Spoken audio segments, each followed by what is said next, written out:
If you want to download a Facebook Messenger chat conversation, I'll walk you through the fastest and safest way step by step.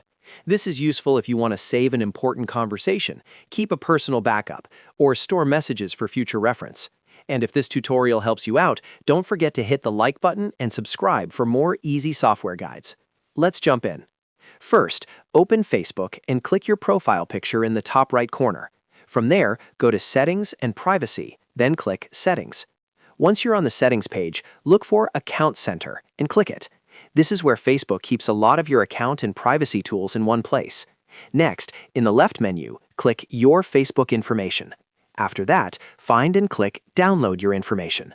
This is the section that lets you request a copy of your Facebook data, including Messenger conversations, if you choose the right options.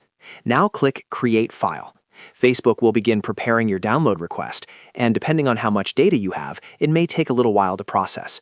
If you only want Messenger chats, you can narrow down the information before creating the file, so you don't download everything from your account. That can make the file smaller and easier to manage. Once the file is ready, Facebook will notify you, and you'll be able to download it to your device. After downloading, open the file and look for your Messenger chat conversation inside the exported data. In many cases, your messages will be organized in folders or files, so you can browse them more easily.